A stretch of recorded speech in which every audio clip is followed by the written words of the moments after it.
আসসালামু আলাইকুম এভরিওয়ান। নীল চোখের বাঁধন গল্পের ৮ নাম্বার পার্ট। তো আর বেশি কথা না বলে চলুন গল্প শুরু করে দেই। বাস পড়ার মতো শব্দ ধর পড়িয়ে উঠে বসে মেয়ে দুটো। আরও সে আশেপাশে তাকায়, রেজাকে না দেখে শঙ্কায় দূর দূর কাঁপে ওর বুকের ভেতর।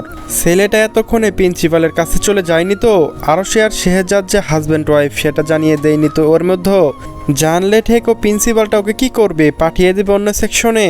আরশির ভাবনার মধ্যে ধূপধাপ পা ফেলে ক্লাসে ঢুকে শেহজাদ, সাথে রেজা আর ভার্সিটির প্রিন্সিপালও রয়েছেন। প্রিন্সিপালকে দেখে আরশির আত্মা খাঁচা ছাড়া। ওদের ভবিষ্যতে ভাবনায় কুলকুমেনা ঘামলো মেয়েটার। তার মধ্যে রেজা এসে কখন যে ওর পাশে বসেছে খেয়াল করলো না ও। রেজা বসে আর চোখে একবার তাকালো শেহজাদের দিকে। পরপর মানুষটা শিকারী দৃষ্টি উপেক্ষা করে ঝুঁকে আসলো আরশির কানের কাছে। ফিস ফিস করে বিদেশি ভাষায় বলল, ভয় নেই ম্যাডাম, আমি প্রিন্সিপালকে এখন কিছু বলিনি আর না বলবো না, তবে একটা শর্তে। হতচকিত মেয়েটা জিজ্ঞাসু দৃষ্টিতে তাকাই রেজার দিকে। ঢোক গিলে নিজের শুধু হয় পশ্চিমা ভাষায়, কি শর্ত? এ যেন সুযোগ রেজার, আর সেটা লুফে নিতেও এক পায়ে খাড়া সে। ইস্তস্ত বলে উঠল ইংরেজিতে, the condition is you have to be my friend. বলো রাজি আছো? এতক্ষণে আটকে রাখা শ্বাসটা যেন অবশেষে ছাড় পারল আরশির। বীরবর্ণ মুখটা হাসি ফুটিয়ে পশ্চিমা ভাষায় বলল, কেন রাজি থাকবো না? আর এটা কোনো শর্ত হলো? আমি আরও ভাবলাম কি না কি চাইবেন আপনি। যারা উস্কুস দৃষ্টিতে ফেরালো ওদের দিকে ইংরেজিতেই বলল, কি সে এত হাসাহাসি হচ্ছে আমাকে রেখে? আরশি তাকালো যারার দিকে। ওদের দুইজন ফ্রেন্ড সার্কেল, তাতে আজ আরও একজন সদস্য আগমন। এই কথাটা বলতে বলতে মেয়েটা ভাবলো, এই সুযোগে যারা রেজা একটা হিলপি করে দেওয়া যাবে। মেস মেকার টেকটাকায় লাগানো বলে ওর। রেজা যে কী করে বলবে আরশিকে সেটা দূর থেকে আন্দাজ করতে পারলো শেহজাদ। ওই নীল চোখ জোড়ার যেন এক মুহূর্তের জন্য সরণি আরশির উপর থেকে। প্রিন্সিপাল লোকটা গলা পরিষ্কার করে দাঁড়ালো পোডিয়ামের সামনে। মিসেস বেলা থেকে পারমিশন চাইলো কিছু বলার জন্য। মহিলা এমনিতেই শেহজাদ বলতে অজ্ঞান। তার দিকে তাকিয়ে ঘাড় কাত করে ননি। হতাশ শ্বাস ফেলে প্রিন্সিপাল তারপর বললেন গম্ভীর কণ্ঠে, attention class, I have any assignment for you. পুরুষালী ধীর কণ্ঠে পিনপত নীরবতা সামলে নামলো ক্লাসে। সবার কৌতূহলী দৃষ্টি তখন প্রিন্সিপালের দিকে। মানুষটা থামলো একটু, পরপর স্বভাবসুলভ পশ্চিমা ভাষায় বলল, ভার্সিটি তোমাদের জন্য আগামীকাল একদিনের একটা ক্যাম্পিংয়ের আয়োজন করা হয়েছে। ইকোনমিক্স ডিপার্টমেন্টের সব স্টুডেন্ট এবং প্রফেসররা এই ক্যাম্পিংয়ে পার্টিসিপেট করবে। মুহূর্তে করতালি ফেটে পড়ল পুরো ক্লাস। ক্যাম্পিংয়ের নাম শুনেই মোড় মেরে ক্লাসটা যেন প্রাণ ফিরে পেল। উল্লসিত কয়েকজন ক্যাম্পিং নিয়ে এক এক রকম প্রশ্ন করলো প্রিন্সিপালকে। মানুষটাও ধৈর্য ধরে শুনলেন সেসব। পরপর উত্তর আবার বিদেশি ভাষায় বললেন, ক্যাম্পিংটা হবে গ্র্যান্ড ইউনিয়ন ন্যাশনাল পার্কে। আমরা প্রথমে নিউ ইয়র্ক সিটি থেকে ট্রেনে যাব শিকাগো পর্যন্ত। সেখান থেকে বাসে করে ফিনিশিং এবং ফিনিক্স পৌঁছে লোকাল বাসে করে গ্র্যান্ড ইউনিয়ন ন্যাশনাল পার্কে। আবার করতালি সবার কানে পর্দা ফাটল। ক্যাম্পিংয়ে অ্যাডভেঞ্চার গন্ধ পেয়ে যেন সকল উৎসাহ বেড়ে গেল দ্বিগুণ এই মুহূর্তে। অ্যানাউন্সমেন্টের শেষে রুম ছাড়ল প্রিন্সিপাল। শেহজাদ চোরা চোখে একবার আরশিকে দেখল। মেয়েটা যারার সাথে ক্যাম্পিংয়ের গল্পে মাশগুল। দীর্ঘশ্বাস ফেলল মানুষটা। পরপর লম্বা পা ফেলে মিসেস বেলার সাথে বেরিয়ে গেল নিজেও। অমনি আবার শুরু হলো রুম জুড়ে কথার গিজ গিজ শব্দ। তার মধ্যে যারাকে খপ করে ধরলো আরশি। মুখে একরাশ আবদার জুড়ে বলল, যারা তুমি যাবে তো ক্যাম্পিংয়ে?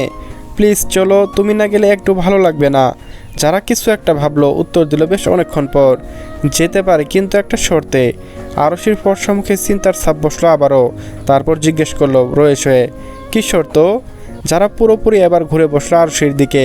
ভাবনা এমন যেন খুব সিরিয়াস কিছু। আজ থেকে তুমি বাদ। যদি তুই করে ডাকতে পারিস তাহলে ক্যাম্পিংয়ে যাব, না হলে যাব না।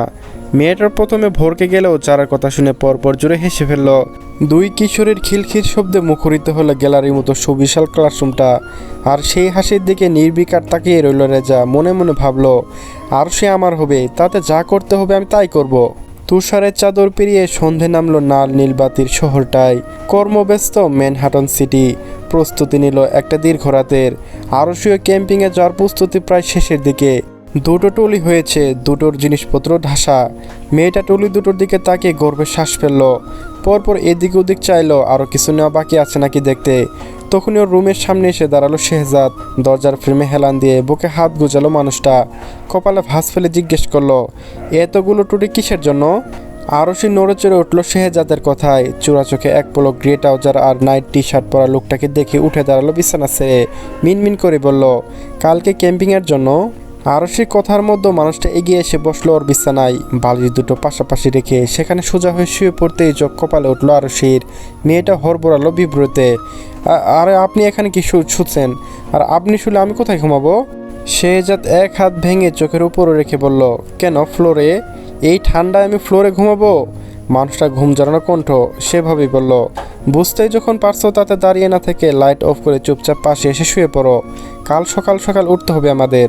তবু বুকে হাত গুজে দাঁড়িয়ে রইল আরশি। এই জাম্বুমানের তো ভরসা নেই। কি মতলবে হঠাৎ করে পাশে শুতে বলেছে কে জানে। ড্রিম লাইটের নরম আলোয় শেহজাদের শক্ত অবয়ব স্পষ্ট। আরশিকে লাইট অফ করতে বলে চোখের উপর এক হাত ভেঙে দিব্যি শুয়ে আছে মানুষটা। বিছানায় আরামসে দুই হাত পা ছড়িয়ে ঘুমোতে পারলেও তার ধারে কাছে ঘেঁষল না ও। আলো নিভিয়ে এসে গাঢ় হয়ে দাঁড়িয়ে প্রশ্ন করল শেহজাদকে, কি কথা হয়েছিল আজকে আপনাদের আর রেজার মধ্যে? লোকটা নিশ্চুপ, কিন্তু উত্তর না পেয়েও থামলো না আরশি। বলে গেল একের পর এক, আপনি না আমাকে সহ্য করতে পারেন না? সবসময় না বলেন আমার জন্য ছোটোবেলার রুষা হারিয়ে গেছে। আমার থেকে না সবসময় দূরত্ব মেনটেন করে চলতে চান আপনি। এমনি সেদিন তো ছুতেও বারণ করে দিলেন আপনাকে। তাহলে হুট করে নিজে এতটা কাছে কেন আসছেন আমার? কী প্রমাণ করতে চান এগুলো করে? এবারে এমনভাবে চোখের উপর হাত রেখে শুয়ে রইল শেহজাদ। মুখে কুলুপ এঁটেছে যেন। ধৈর্যের বাঁধ ভাঙুন আরশি। দুম করে পাশে বসে বুকে কাজটা থাবা বসালো শেহজাদের। ওভাবেই টেনে তুললো শোয়া থেকে, মুখের সামনে মুখ নিয়ে বলল, আজ হয় আপনি উত্তর দেবেন, নয়তো। কিশোরী মৃগ্নমনয় বরাবর তাকিয়ে এতক্ষণে মুখ খুলল লোকটা। নীল চোখের কোটর জুড়ে যেন উত্তেল পড়ছে প্রশান্ত। অথচ শেহজাদের প্রতি 100 অভিযোগ আর অভিমানে টুইটুম্বর ওই ছোটো মনটাতে। সে খেয়াল কি একবারও রেখেছেন উনি? কতই বা বয়স আরশির? আর এই বয়সে কিনা এমন একটা বুড়ো জাম্বমান জুটলো ওর কপালে। তাও যদি বুঝতো গল্পের নায়কগুলোর মতো একটু একটু রোমান্স করে জানে বুড়োটা। তাও না, পারে শুধু ওর পিছনে লাগতে। আর বললে না তো, নয়তো কি করবে তুমি? শেহজাদের কথায় ভাবনায় বিচ্ছেদ ঘটলো মেয়েটার। ভারী শ্বাস মুখে লাগতেই বুঝলো কতটা কাছাকাছি ওরা। মানুষটার পাতলা অধৈর্যরা কিঞ্চিত ফাঁক হয়ে আছে কেমন। নীল চোখে আবার গত রাতের মাদকতা। কেমন অফিমের মতো দেখছে ওর অষ্টপুষ্ট। সরু নাক সুই সুই ওর নাক বরাবর। এস্ত শেহজাদকে ছেড়ে উঠে দাঁড়ালো আরশি। এলোমেলো পা ফেলো মেঝেতে। ওয়াল ক্যাবিনেট থেকে কম্ফোর্টার বের করে চুপচাপ গিয়ে শুয়ে পড়লো বিফানে। মনে মনে ভাবলো, এক ভুল তৃতীয়বার আর করবো না এই আরশি চৌধুরী। মেয়েটাকে ডিভানে শুয়ে রেখে সরু চোখে তাকালো শেহজাদ। বিরক্তি সমেত কণ্ঠে জিজ্ঞেস করলো, এখানে শুয়েছ কেন? বিছানায় শুতে কি সমস্যা?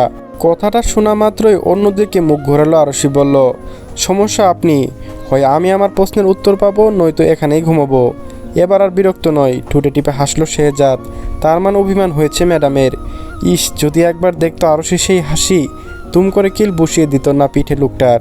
ভাগ্যিস মেয়েটা উল্টো ঘুরে শুয়ে আছে এখন। মুহূর্তে হাসি থামলো ও। কণ্ঠে গমগমে ভাবটা এনে ফের বলল, আরশি, আমি 1 থেকে 3 গুনবো। এর মধ্যে নিচ থেকে উঠে বিছানায় না এলে কিন্তু। আরশির ভাবখানা এমন যেন শুনছেই না সে কিছু। বেটাকে দিয়ে আজ যদি সত্যিটা স্বীকার করাতে না পারে, তাহলে আর এমন সুযোগ কখনোই পাবে না ও। আসবে না তো? আরশি কাট জবাব, না। বেশ। কপাল ভাঁজ পড়ল ওর। বেশ? এত সহজে মেনে নিল জাম্বুমানটা? একবারও মানানোর চেষ্টাও করলো না ওকে? এত পাষাণ, এত। তখনই কানে আসলো ভৌতিক কিছু আওয়াজ। প্রথমে মেয়েলি কান্না শুরু, তারপর অট্ট হাসি। চোখ খিচে কম্পোটা শক্ত করে চেপে ধরলো আরশি। তবুও যেন অন্ধকার রুমে বেশিক্ষণ টিকতে পারলো না মেয়েটা। বিভান থেকে উঠে আচমকা দৌড়ে লাগলো শেহজাদের কোলের মধ্যে। বিছানায় বসে ছোটো বাচ্চাদের মতো মুখ লুকালো মানুষটার চৌড়া বুকে। কাপা কাপা কণ্ঠে আওড়ালো, প্লিজ বন্ধ করুন এটা, ভয় লাগে আমার। ছোটোবেলা থেকে শুধুমাত্র ভূতের ভয় পাই বলেও হরর মুভি দেখা বাদ দিয়েছে ও। রুমে এখনও ডিম লাইট জ্বালিয়ে ঘুমায়।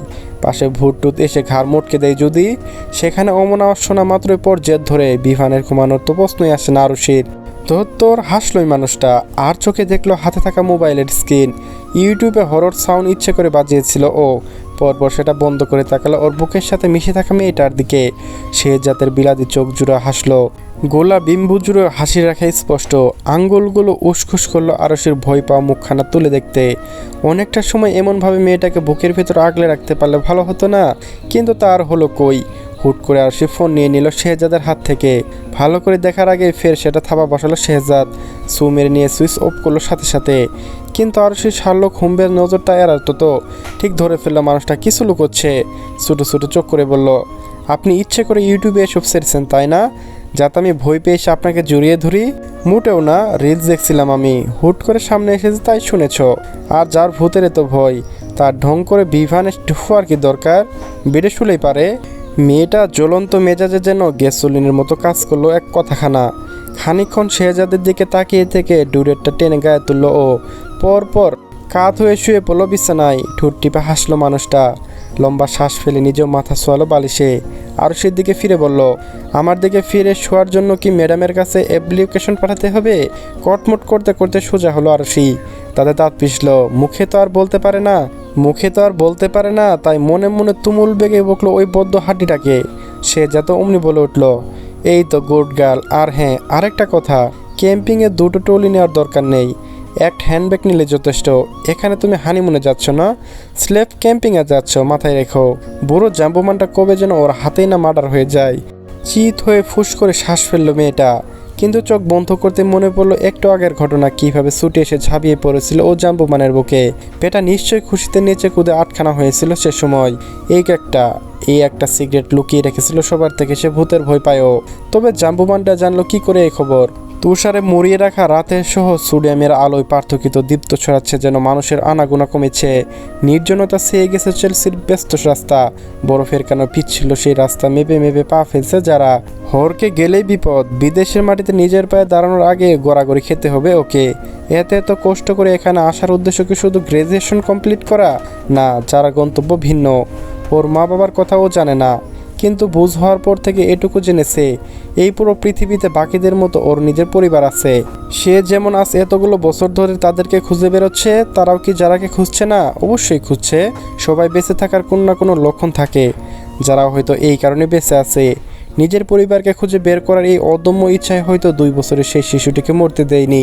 এসব ভাবতে ভাবতে চোখের কোটা ভিজল ওর।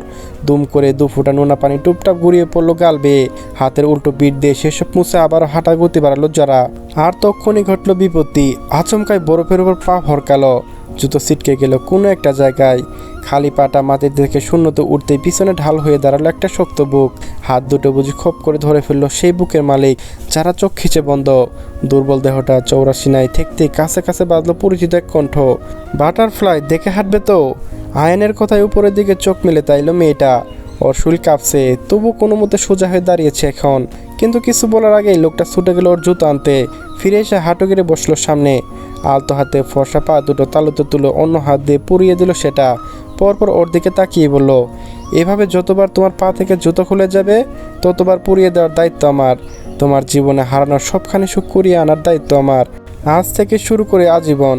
থামলো আয়ান, ঢুক গিল যারা উত্তাপ সমুদ্রের মতো চোখের চেয়ে বলল, একটা পারমিশন দেবে বাটারফ্লাই? যারা স্তব্ধ, বাকরুদ্ধের নেই, শুধু তাকিয়ে রইল আয়ানের দিকে। আজ ওর মন খারাপের কারণ ছিল এই মানুষটা। ভেবেছিল বোধহয় এড়িয়ে চলবে ওকে, কিন্তু আসলে কি আমরা নিজে থেকে ওর ভাবি সেটা সত্যি হয় সব সময়? হয় না তো, যারারও হয়নি। এখন জায়ান ওর সামনে হাঁটু গেড়ে বসা, এটা যেন বিশ্বাস হচ্ছে না ওর। এত সহজে সুখের ঠিকানা কখনো কেউ পেয়েছে? সবটা কেমন অলিক ঠেকছে না নিজের কাছে। তখন ওই আয়ান ওর হাতখানা লুফে নিল নিজের হাতের মুঠোয়, টেনে টেনে চেপে ধরল বুকের বা পাশটায়। বলল, তোমাকে শেষ নিঃশ্বাস অব্দি এখানটায় রাখতে চাই, বলো দেবে পারমিশন? তড়িৎ হাত সরিয়ে নিল যারা, বুকে গুজে দাঁড়াও জিজ্ঞাসা দৃষ্টিতে শুধলো, তার আগে বলুন সারাদিন আপনি কোথায় ছিলেন? কাল রাত থেকে পালিয়ে কেন বেরিয়েছিলেন আমার থেকে? মুখখানা যেন দপ করে নিভে গেল মানুষটার। ভারী পা দুটো টেনে টেনে উঠে দাঁড়ালো কোনো মতো, মিনমিন করে বলল, আমি আসলে একটা মিথ্যা কথা বলেছিলাম তোমায়। কথাখানা শুনে বুকে কিছু একটা হলো যারার, শুকনো ঢুক গিল ও। আয়ান আনত মুখে কাঠখানা দাঁড়ানো আসামির মতো করে বলে গেল, আসলে আমার তেমন কিছু হয়নি। গতকাল রাতে ডক্টর দিয়ে মিথ্যা বলিয়েছিলাম যাতে তুমি একটু নরম হও আমার প্রতি। ততক্ষণে যারা চোখ কপালে, কণ্ঠে অবিশ্বাস্য তার সুরে বলে উঠল, কি? চলবে গাইস, পরবর্তী পার্টও আপলোড দেওয়া আছে এই চ্যানেলে, সবাই দেখে নিন।